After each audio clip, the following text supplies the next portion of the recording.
Welcome to undercover analyst और मैं हूं अभिनव। स्टॉक मार्केट में एक सर्वे किया गया और इस सर्वे में ये जानने की कोशिश की गई कि आखिर लोग इतना डरते क्यों हैं स्टॉक मार्केट से और क्या रीजन है कि वो स्टॉक मार्केट में नहीं आना चाहते। तो इस सर्वे में सबसे पहली बात ये पता चली कि 30% लोगों ने ये कहा कि उनके पास पैसा नहीं है इन्वेस्टमेंट के लिए या उतना पैसा नहीं है कि वो स्टॉक मार्केट में इन्वेस्ट कर सके। 11% लोगों ने ये कहा कि उनके पास नॉलेज नहीं है इसीलिए वो मार्केट में नहीं आते हैं। 14% ऐसे लोग थे जिन्होंने कहा कि वो बहुत बार आ चुके हैं बट उनका अकाउंट हमेशा जीरो हुआ है कि इसका मतलब उन्होंने सारा पैसा वहां पे स्टॉक मार्केट में गवा दिया है। 6% ऐसे भी लोग थे जिन्होंने कहा कि ये एक बहुत बड़ा स्कैम है और इसमें पैसा लगा के कोई मतलब नहीं क्योंकि इसमें आप जीत ही नहीं सकते। और बाकी लोगों के आंसर कुछ मिक्स टाइप के थे। तो ये इतना सारा फियर क्यों है मार्केट में एंट्री के लिए? कोई क्यों नहीं स्टॉक मार्केट में आना चाह रहा है या अगर वो आता भी है तो वो इतना नुकसान कैसे कर रहा है? यहाँ पे मैं आपको बोलूंगा कि इस सर्वे में मुझे 11% लोगों की बातें बहुत सही लगी जिन्होंने कहा कि उनके पास नॉलेज नहीं है। और तो और लोग ऐसा समझते हैं कि कुछ बहुत बड़े लोग इस मार्केट को चलाते हैं और वही लोग पैसा कमा सकते हैं, या तो वो व्हाइट कॉलर हो या फिर ब्लैक कॉलर हो, यही लोग पैसा बना सकते हैं और इन्हीं के पास पूरा पैसा चला जाता है जो भी रिटेलर्स लूज करते हैं। दूसरी बात यह है कि कुछ लोगों का ये भी मानना है कि अगर स्टॉक मार्केट में थोड़ा भी सक्सेस चाहिए तो आपको बहुत ही एजुकेटेड रहना होगा। आपके पास PhD degrees, engineers, MBA finance और ऐसी डिग्रीज जब तक नहीं है तब तक आप मार्केट में कोई भी पैसा नहीं बना। तो ये सब चीज़ें हैं एक फियर। तो मैं आपको बताऊंगा कि कैसे स्टॉक मार्केट में ये दो चीज़ की वजह से मेजर प्रॉब्लम्स हो रही हैं। एक है फियर और एक है ग्रीड, यानी कि डर और लालच। तो इस पूरे वीडियो में हम आगे जाके ये दोनों चीज़ को समझने की कोशिश करेंगे। Entry fear. स्टॉक मार्केट में लोग आना नहीं चाहते क्योंकि उसका सबसे पहला रीजन ये है कि कुछ ऐसे लोग जो लॉस करते हैं वो जाके आपको ये स्टोरीज बताते हैं कि उन्होंने किस तरीके से लॉस किया और वो स्टोरी से आप डर जाते हो। आप उनकी स्टोरी को अपनी स्टोरी मानने लग जाते हो स्टॉक मार्केट में कुछ करने से पहले ही, और आप ऐसा सोचते हो कि जो उसने मिस्टेक्स किए हैं वही मिस्टेक्स मैं भी करूंगा। तो मैं आपको एक सिंपल सा सवाल पूछता हूँ, अगर आपका दोस्त बाइक से गिर जाता है और उसको चोट लग जाती है, ये उसकी गलती की वजह से होता है, तो क्या आप कभी बाइक नहीं खरीदेंगे? ऐसा तो नहीं होता है। तो स्टॉक मार्केट में जो उसने गलतियां की है, ऐसा जरूरी तो नहीं कि आप भी वो गलतियां करें। और अगर आपको राइट टेक्निक्स पता है तो उसकी बातें सुनने की कोई जरूरत भी नहीं है। और ये सब चीजों की वजह से कोई जल्दी एंट्री नहीं लेना चाहता है मार्केट के अंदर। तो आप क्या मिस करते हो?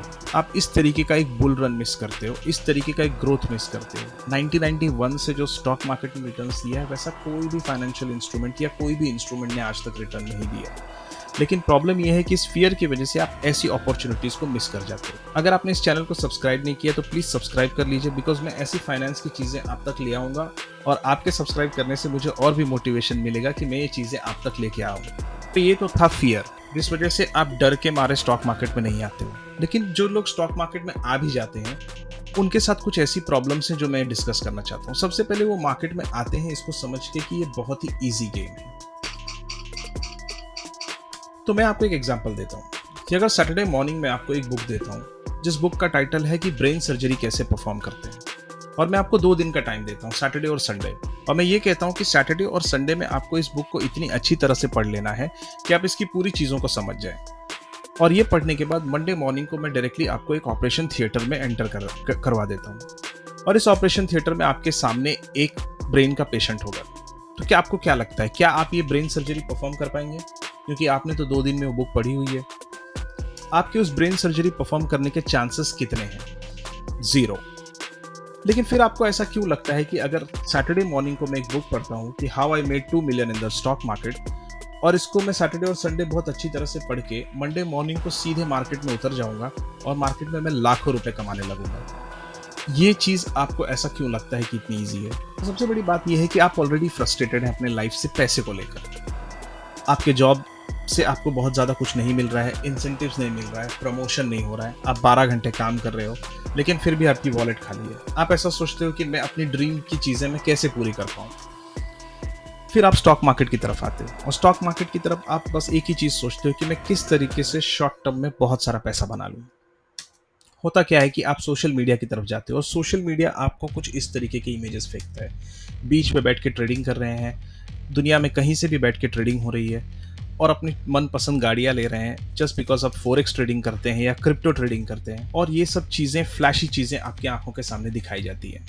बट ये सब है क्या? एक्चुअली में एक स्कैम है, क्योंकि इनको ऑलरेडी पता है कि ऐसे लोग जिनको बहुत शॉर्ट टर्म में पैसा बनाना है वो ज़रूर इस वीडियो को देखेंगे और उनके ट्रैप में ज़रूर फंसेंगे, क्योंकि कहीं ना कहीं आपके दिमाग में एक पिक्चर प्ले हो रही है। वो पिक्चर ये है कि मुझे बहुत छोटा पैसा लेके आना है, जैसे कि 10,000 रुपये लेके आने हैं और उससे मुझे 1 करोड़ रुपए बहुत ही शॉर्ट टर्म में बना लेना है।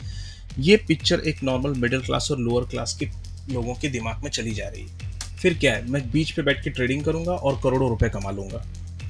इससे होगा क्या, मैं इस तरीके की लाइफस्टाइल बहुत अच्छे से जी सकता हूँ। लेकिन होता क्या है, 3 महीने के अंदर आपके अकाउंट हो जाते हैं ज़ीरो। और तो और 3 महीने भी बहुत बड़ी बात है, किसी किसी के अकाउंट 2 दिन में ज़ीरो हो जा रहे हैं। एक ऐसी ज़बरदस्त चीज़ जिसके ऊपर मैं और भी डिस्कशन करना चाहूँगा वो है न्यूज़ एंड टिप्स।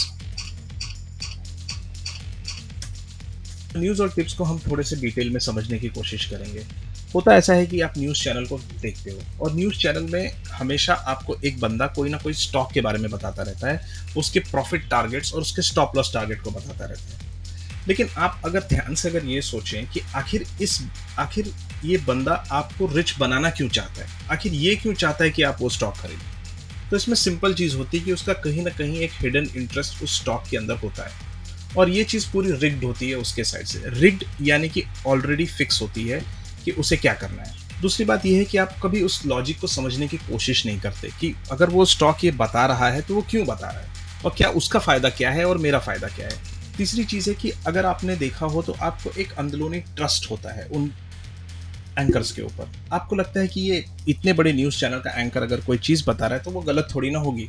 और तो पहले से आपके पास इमोशनल इम्बैलेंस होता है क्योंकि आपने दिमाग में वो पिक्चर प्ले की है जहाँ पे आपको बहुत छोटे पैसे से एक बहुत बड़ा पैसा बनाना है।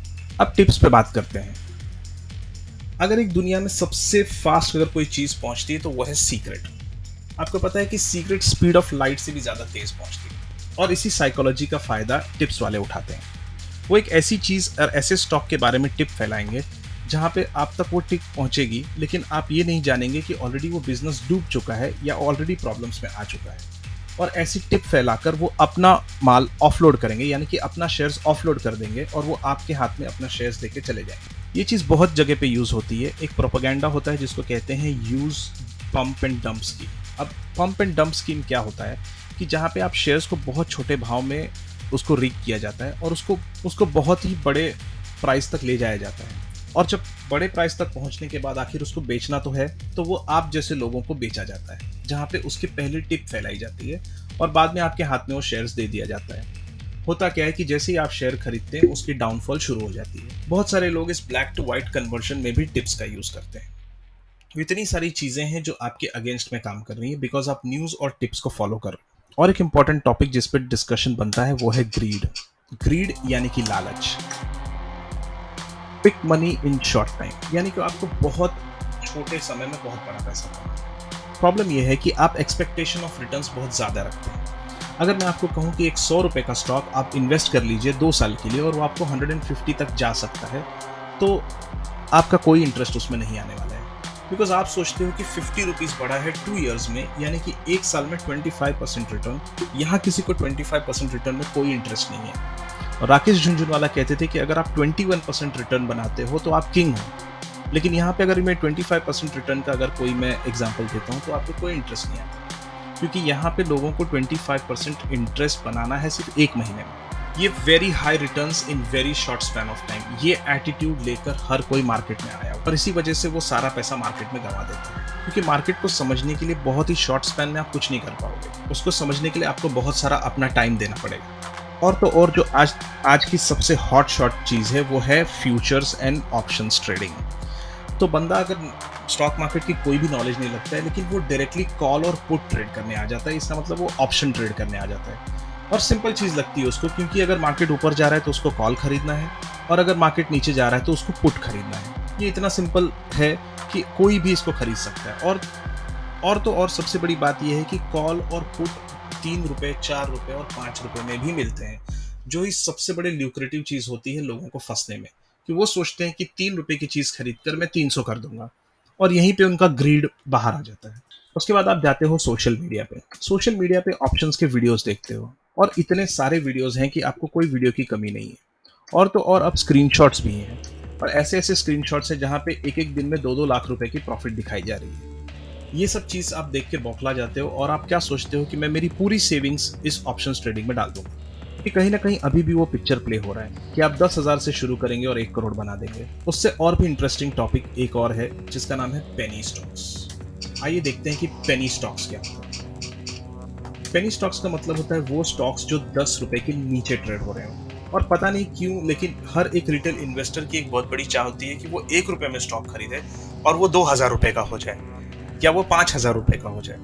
अभी जैसे कि एग्जांपल है यहाँ पे रिलायंस कम्युनिकेशन का। मैंने कितने लोगों के अकाउंट में रिलायंस कम्युनिकेशन के स्टॉक देखे हैं। रिलायंस कम्युनिकेशन का बिजनेस ऑलमोस्ट खत्म हो चुका है लेकिन वो 1 रुपए का होने की वजह से ऑलमोस्ट सभी के अकाउंट में रिलायंस कम्युनिकेशन के हजारों शेयर पड़े। क्योंकि इंसान सोचता क्या है कि अगर मैं इसके 5,000 शेयर लेके छोड़ देता हूँ तो 5,000 रुपए ही जाएंगे, लेकिन अगर ये 5,000 का कम से कम 5 करोड़ भी हो सकता है अगर 1 रुपए की स्टॉक 5,000 हो जाए तो। लेकिन ऐसा होता कभी नहीं है, क्योंकि अगर ये वाकई में इसको अगर 5,000 रुपए का होने का होता तो ये 1 रुपए पे क्यों बैठा है, 1 रुपए पे क्यों ट्रेड हो रहा है। यस बैंक की एक बहुत इंटरेस्टिंग स्टोरी है। जब 400 रुपए पे स्टॉक था और वहां से वो क्रैश होकर 200 रुपए पे आया, सब प्रोफेशनल इन्वेस्टर्स इसमें से बाहर हो गए, लेकिन खरीदने वाले कौन थे? रिटेलर्स यानी कि मेरे और आपके जैसे लोग जो छोटे अमाउंट का शेयर्स खरीदते हैं। इतना ज्यादा फ्लो हुआ कि रिटेलर्स ने 200 के अमाउंट में इतना ज्यादा शेयर्स खरीद लिया कि वहां से उनको एक रैली भी मिली। लेकिन उन्होंने क्या सोचा कि यस बैंक की चीज 400 की अगर हमें 200 में मिल रही है तो इससे बड़ी चीज और क्या हो सकती है। आज क्या है? आज वो स्टॉक सिर्फ 16 रुपए पे ट्रेड हो रहा है। तो वो 200-250 के इन्वेस्टमेंट में 200-250 रुपए के शेयर प्राइस में लोगों ने अपने पूरे जिंदगी की सेविंग्स लगा दी। बहुत लोगों ने तो इसमें गोल्ड बेचकर भी लगा दिया और आज वो 16 रुपए पे हो गया। सबसे पहले आपको ये समझना होगा कि अगर किसी स्टॉक की प्राइस लो है तो आखिर में लो है क्यों? क्यों मार्केट उसको हाई नहीं कर रहा है? क्यों ऐसा है कि किसी का उसमें इंटरेस्ट नहीं है? और तो और आपको ये समझना होगा कि आखिर इस बिजनेस में ऐसा हो क्या रहा है। क्या ये बिजनेस वैसे ही चल रहा है जैसा चलना चाहिए? क्या ये बिजनेस कोई प्रॉफिट बना रहा है? क्या ये बिजनेस बिल्कुल ठप हो चुका है? ये सब चीज़ें आपको समझने की ज़रूरत है। और सबसे इंपॉर्टेंट चीज़ जो मैं कहता हूँ कि हमेशा एक स्टॉक खरीदने से पहले आपको सोचना चाहिए, वो ये है कि आप इस स्टॉक को क्यों खरीद रहे हैं। तो मैं बताता हूँ कि बेसिक चीज़ें क्या है जिसकी वजह से आप ये खरीद रहे हैं। पहले तो ये स्टॉक बहुत चीप है, यानी कि 1 रुपए, 5 रुपए, 10 रुपए, इससे ज़्यादा महंगा नहीं है। और ये चीज़ आपको हमेशा लगती है कि ये चीपर स्टॉक से मैं शुरू करूँगा और ये स्टॉक टर्न अराउंड करके 5,000 का हो जाएगा। और वो लालच वाली जो चीज़ है जो आपके अंदर ऑलरेडी प्ले होते जा रही, वो आपको मजबूर करती है स्टॉक्स बाय करने में। और तीसरी सबसे इंपॉर्टेंट चीज़ जो डायरेक्टली मैं आपके फेस पे बोलना चाहूँगा वो ये है कि आपको कोई भी नॉलेज नहीं है इस बिजनेस का, न स्टॉक मार्केट का। बस आपको पैसा बनाना है और आप पूरी मैथमेटिकल कैलकुलेशन करते हो कि किस तरीके से अगर मैं यहाँ 10,000 का खरीद लेता हूँ तो ये 10 करोड़ का कब हो जाएगा और उसके बाद में अपनी लाइफ कैसे जीऊंगा। क्योंकि अभी भी आपके मन में वही पिक्चर प्ले हो रही है, एक छोटे पैसे से बहुत बड़ा पैसा बनाना। लेकिन होता क्या है, वो पेनी स्टॉक भी आखिर फाइनली जीरो हो जाती है और आप पूरा पैसा गंवा देते हो। उसके बाद क्या आता है? डिप्रेशन, एंजाइटी और वही जॉब। और आप सोचते हो कि नहीं यार, मैं स्टॉक मार्केट में अब सक्सेसफुल नहीं हो सकता। वो सेम चीज़ रिपीट हो जाती है क्योंकि आप और भी पैसे गंवा देते हो और प्रीवियस सिचुएशन से इनफैक्ट आप एक वर्स्ट सिचुएशन में आ जाते हो। तो क्या हम कुछ कर सकते हैं ऐसा जिससे हम अच्छा पैसा बना सकें स्टॉक मार्केट में? आइए देखते हैं। सबसे इंपॉर्टेंट चीज़ है आपको नॉलेज लेनी पड़ेगी। आप किसी भी बिजनेस में जा रहे हो तो एक दिन में वो सक्सेसफुल नहीं होता और स्टॉक मार्केट भी एक बिजनेस है। और इस बिजनेस में आपको सबसे बड़ा इंपॉर्टेंट टूल है आपका नॉलेज। स्टॉक्स के बारे में नॉलेज, बिजनेस के बारे में नॉलेज। आपको फंडामेंटल अंडरस्टैंडिंग करनी होगी कि किस तरीके से ये बिजनेस ऑपरेट होती है, किस तरीके से ये बंदा पैसे कमाता है, किस तरीके से ये कंपनी अपने कैश फ्लो को मैनेज करती है। और एक सवाल अपने दिमाग में हमेशा आपको पूछना चाहिए कि आखिर ये स्टॉक मार्केट बना क्यों था? क्या आपको कॉल पुट ट्रेड करने के लिए स्टॉक मार्केट बना था? और सबसे बड़ी बात है कि आप सिर्फ प्राइसेस को मत देखिए, इसके पीछे रियल कंपनीज हैं जो परफॉर्म करती हैं, जिसमें day in day out operations चल रहे हैं। ये भी चीज़ आपको दिमाग में रखना है। आप जब प्राइसेस को देखते हो तो आप भूल ही जाते हो कि इसके पीछे एक कंपनी है जो पूरी ऑपरेट हो रही है। और अगर आप सही स्टॉक मार्केट के टूल्स और राइट चीज़ों को अगर आप सही जगह पे प्लेस करके यूज़ करोगे तो 110% आप बहुत बड़ा वेल्थ स्टॉक मार्केट से बना सकते हो। पहली चीज़ आपको जो करनी है, अंडरस्टैंडिंग बिजनेस। आपको बिजनेस को समझना है, जैसा कि मैंने पहले कहा। दूसरी चीज ये है कि आपको फाइनेंशियल स्टेटमेंट्स रीड करने की ताकत बनानी पड़ेगी। आप किसी भी बैलेंस शीट, इनकम स्टेटमेंट या कैश फ्लो स्टेटमेंट को समझ पाओ। इससे बहुत कुछ आपको कंपनी के बारे में समझना शुरू हो जाएगा। कि एक साथ तो नहीं हो पाएगा, लेकिन धीरे-धीरे आपको शुरू करना होगा और स्लोली एंड स्टेडीली आप इसके अंदर एक मंझे हुए खिलाड़ी बन सकते हो। सबसे इम्पोर्टेंट चीज़, स्टॉक एक लॉटरी टिकट नहीं है कि अगर आपने खरीद लिया और इसको 10 साल बाद आपने 100 करोड़ में बेच दिया, या आपको सडनली लॉटरी लग गई जहाँ पे आपको पचासों करोड़ रुपए आ गए। ऐसा होने वाला है नहीं। दूसरी सबसे बड़ी बात कि जब आप एक स्टॉक खरीदते हो तो आप एक बिज़नेस का टुकड़ा खरीद रहे हो, एक शेयर खरीद रहे हो एक कंपनी में, सिर्फ स्टॉक नहीं खरीद रहे हो। तो इसीलिए आपको बिज़नेस एनालाइज़ करना बहुत ज़रूरी है। अगर मैं कहूँ कि आप आइसक्रीम की बिज़नेस डालना चाहते हो, तो आइसक्रीम की बिज़नेस डालने से पहले आप बहुत सारी चीज़ों पर ध्यान दोगे। सबसे पहली चीज़ ये है कि उसकी लोकेशन क्या है? ऐसी यूनिक चीज़ क्या है जो मैं इसमें कस्टमर्स को दे सकता हूँ? मैं कस्टमर सर्विस कैसे दूँगा? मैं कौन-सी मशीनें खरीदूँगा जिससे मैं ये बिज़नेस कर सकूँ? मैं कितना एडवर्टाइज़िंग एक्सपेंस डालूँगा? इतने सारी चीज़ें आप सोचते हो, लेकिन फिर आपको अगर कोई एक अनजान आदमी स्टॉक की टिप दे देता है, तो आप अपने पूरे लाइफ़ की सेविंग उस स्टॉक में डाल देते हो। तो ऐसा क्यों होता है? और फिर आपके पास क्या बचता है? डिप्रेशन और लॉस का दुःख, और इससे आप डिप्रेस होकर स्टॉक मार्केट से हमेशा के लिए बाहर हो जाते हो। आपको कुछ चीज़ों पे काम करना होगा। Learning attitude. आपको पहले तो लर्निंग एटीट्यूड बनानी होगी, बिकॉज़ स्टॉक मार्केट में जिसके पास लर्निंग एटीट्यूड नहीं है, वो एक भी पैसा नहीं बना पाएगा और कभी नहीं बना पाएगा। Understanding a business. बिज़नेस को समझना होगा, उसके कैश फ्लो को समझना होगा। आखिर वाक़ई में ये बिज़नेस करता क्या है? जो बिज़नेस आपको नहीं समझता है, उस कंपनीज़ को छोड़ दीजिए। और एक आपको सिस्टमैटिक इन्वेस्टमेंट प्लान बनाना होगा कि किस तरीके से मैं मेरी सेविंग्स में से कुछ अमाउंट एवरी मंथ या एवरी ईयर मैं उस अमाउंट को निकाल के स्टॉक्स में इन्वेस्ट करूँ। और हमेशा आपको एक इन्वेस्टिगेटिव माइंड रखना है। इन्वेस्टिगेटिव माइंड का मतलब ये होता है कि आपको चीज़ों की तह तक जाना है। जैसे कोई भी क्राइम होने के बाद पुलिस एक इन्वेस्टिगेटिव माइंड यूज करती है और किस तरीके से उसके तह तक जाती है, उसी तरीके से आपको एक कंपनी के तह तक जाना है और जो भी वो बोल रहे हैं उन पर डायरेक्टली विश्वास नहीं करना है। अगर आप ये सब चीजें सही करते हो तो स्टॉक मार्केट जैसा वेल्थ आपको दुनिया में कोई भी बना के नहीं देगा। ये सब ग्राफ्स जो मैं आपके सामने दिखा रहा हूँ, ये सिर्फ स्टॉक के ग्राफ्स नहीं है, ये आपके रियल जिंदगी के वेल्थ के ग्राफ हो सकते हैं, जहां से आप बहुत छोटे से चालू करोगे और एक्चुअली में बहुत बड़ा बना सकते हो।